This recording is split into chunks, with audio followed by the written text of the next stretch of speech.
di rafetlu ñi ma njëkk a jël kàddu seen kàddu ñoom ñëpp am na solo rawatina nag kàddu gi ma dégg gu jógee ci doyen Demba Ndiaye lim fi joxe comme tegtal pour ñu def ko defe naa am na solo bu ñu ko jëfee parce que nag xeex doo bàyyi lépp loo xam ni mën na tax xeex bi am mujj leneen li ma ci dolli mooy tey mooy ñetteelu conseil des médias bu ñu organisé ma am ci mbetteel nag parce que yaakaaroon naa ni du ñu ñëw ba ñetteelu conseil des médias te fekk ni li ñuy xeex muy ñu bàyyi Pape Alé defuñu ko mu jaaxal ma lool nag parce que li tax mu jaaxal ma mooy dafa mel ni ñi ñuy waxal boobu ba léegi déggaguñ ñu wala buñ ñu jéggee itam xamuñu lan mooy suñu suuxu wax ñun dañu jàpp ni ku mel ni Pape Alé jël ko tëj ko kaso ci ab procédure booy def amul dara lu mu indil procédure bi am nañ bu yàggul ñoo xam ni li nga xam ni moo tax jaareelu jàpp Pape Alé bi am jéeñ nañ leen ko fi waaye dañ leen wolu ba mu ñëw ñu rappeler leen à l'ordre signifier leen que ni dañu transgresser les conditions pour jot ci liberté provisoire wala contrôle judiciaire bàyyi leen ñu ñibbi seen kër pourquoi Pape Alé Niang ñu defal ko un traitement particulier loolu dafay nuru donc singili ak koo xam ni guuxaloon nga ko ba lu mu def lu toll ni talfatay al ni nga jël ko dugal ko ci kaso bi damay dégg itam ñi nekk ci yoon ñuy wax naan léeg-léeg am na loo xam ni bu taxawee mbiru procédure dañ koy féetale ginnaaw maanaam il est des circonstances où la nécessité fait loi or fi ñu toll nii li nga xam ni mooy nécessité mooy li nga xam ni moo jàmp te solol ñu lool mooy ñu bàyyi Pape Alé mu ñibbi këram leneen lu ñu def lu dul loolu ñi ngi jël risque boo xam ni wax dëgg yàlla mën naa ñàkk ci mbiru Pape Alé Niang donc je vais résumer en français ce que je viens de dire aujourd'hui ce conseil des médias est le 3e du genre que nous organisons.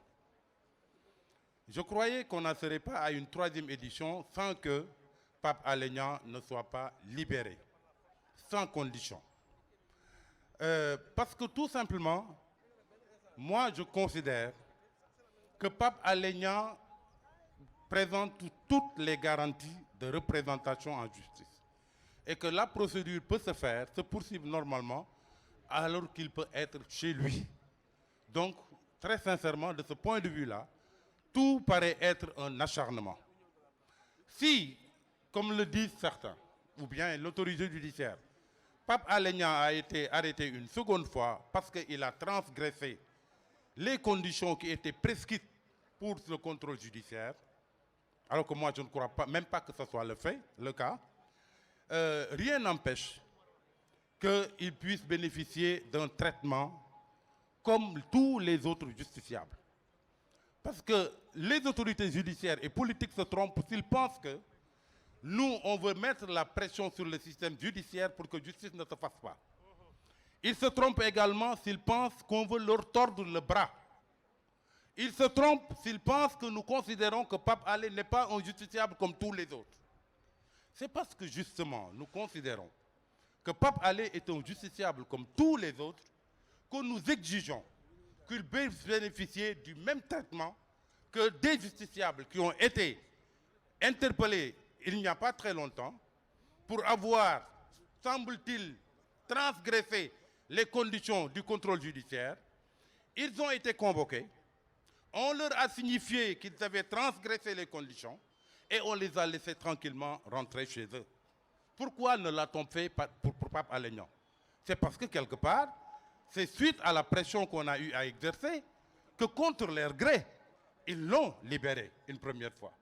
Et ils étaient à l'affût de la moindre occasion pour encore prendre Pape Alé Niang et le jeter en prison. Et c'est ce qui est anormal dans le traitement du cas Pape Alé Niang. L'autre chose, c'est que souvent, les procédures judiciaires doivent être reléguées au second plan quand il se pose un problème de vie ou de mort d'une personne qui est dans les liens de la détention. Il est des circonstances où la nécessité fait loi. Et aujourd'hui, la nécessité absolue, c'est la libération immédiate de Pape Alé Niang,